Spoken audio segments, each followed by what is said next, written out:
Much money to please us. He was pilloried for, oh, is your gambling really under control there, Michael? As the story gained extended life, Commissioner David Stern was forced to take a closer look.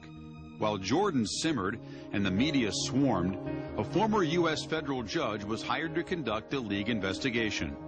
I don't think he regrets the gambling. I think he remains angry that the gambling is what people tried to bring him down on. He felt like that he had been over backwards for the media so much that it really hurt him to have anything negative come out about him. One North Carolina state investigator described the murder of James Jordan as something that could have happened to any one of us. But in this case, the shooting victim was the father of Chicago Bulls superstar Michael Jordan. He and James were alike, and they ran around together. They buddied up together. I have no doubt he was closer to James than anyone else in his life.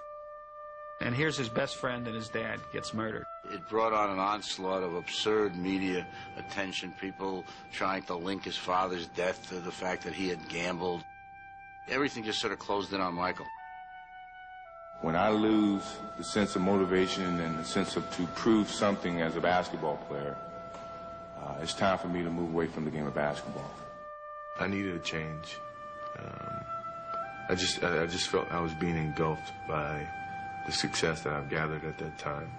People were coming in and saying that this is clearly he was being driven from the league for other reasons, whether it was his gambling or something else. I laughed at the time. 2 days after Jordan retired in October of 1993, Stern announced his 4-month investigation had turned up no evidence that the Bulls star violated league rules. But it was too late. The following spring, Jordan tested himself in a new career. I watched him play baseball. We met afterward, and we went in the bar, and then he came to my room. We talked for hours into the night. And I was just telling me, like, what a waste. Why would you give up being the best player in the game? I think he took up a spot in a joyride in a hobby that somebody who had a legitimate chance of playing in the big leagues might have taken. He got paid to go to fantasy camp. He knew people were going to get on him. His dad wanted to play baseball. And that's the reason. Not because Michael wanted to play it so much, because his dad wanted him to give it a shot. He said, I get up every morning, and I get in the car, and I look over, and my dad's there. And I think to myself, we're doing this, Pops. We're doing this together. We're going to get this done. And I think it was classic morning. His dad always did crossword puzzles. And I looked up there one morning, and there he was doing a crossword puzzle. And I never saw him do one when his father was alive. Those minor leaguers were the best thing that happened to me. It was their true love for the game. And I lost that. And I found it again, playing minor league baseball. Michael Jordan is returning. He released a press release today that said, quote, "I'm back." When he came back from baseball, all of a sudden you see him trying to get the best out of people. Now, instead of knocking somebody's confidence, he's trying to help them raise their confidence. 55 points by Michael Jordan. It kind of liberated him, but, you really didn't know the effect of what it all meant until he won a championship on Father's Day. An emotional moment for Michael Jordan. The tears are flowing. That was the first time I realized that he wasn't there, and it was a very touching situation. It was very hard for me to deal with at that particular time. In his first full season back in 1996, Jordan had not only led the Bulls to another title, but a 72-10 record, the best in NBA history. He won a spot on the all-defensive team for the 7th of 9 times.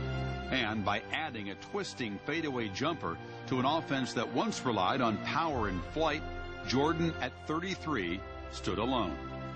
It's almost like he allowed us to doubt him. And then he came back and said, okay, I've shown you all that stuff. I've been through that. I'm a human just like you. But I'm still the best.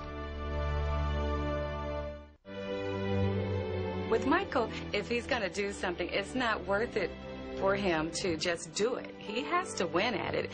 In fact, he's taught our children that. My kids love to play basketball. They ask me to come up and watch them play one-on-one. I tell my youngest to come over and sit down, and I talk to him about being able to accept losing, but yet still competing.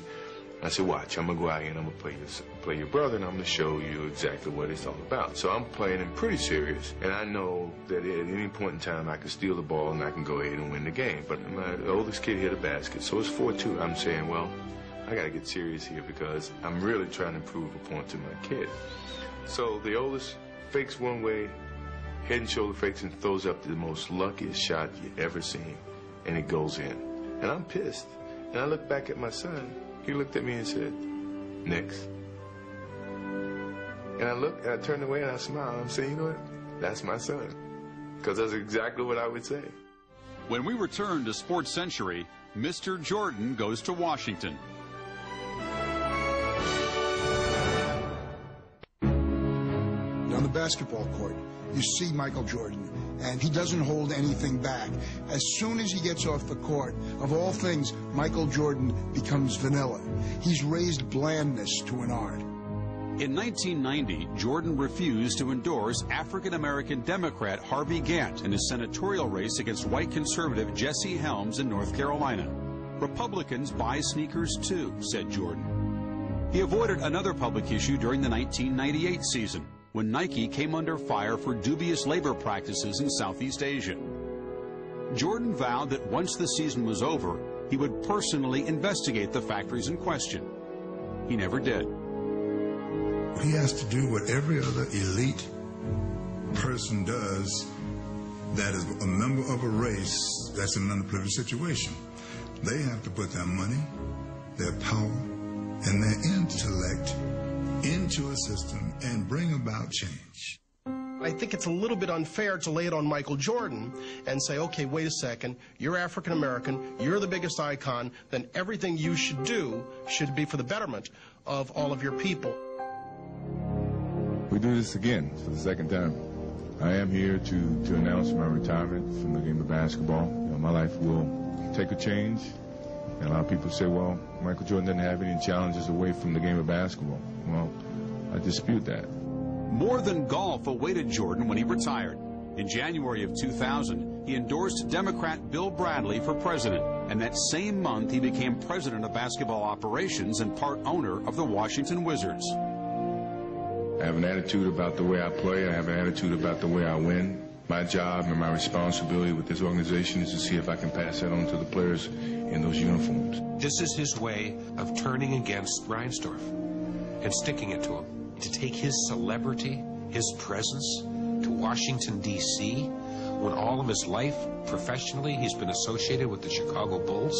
In September of 2001, the 38-year-old legend turned in his ownership shares in the Wizards to return to the floor for one last hurrah. Most press people, I believe, are basically opposed to it, and it's almost on very deeply held philosophical grounds. We want to see that shot framed in history and him never come back. In the end, it comes down to all the people who said, well, that last shot you hit to win the 6th championship game was a perfect memory. Well, that's our memory. That's not Jordan's memory. If I can do it, great. If I can't, that's great too.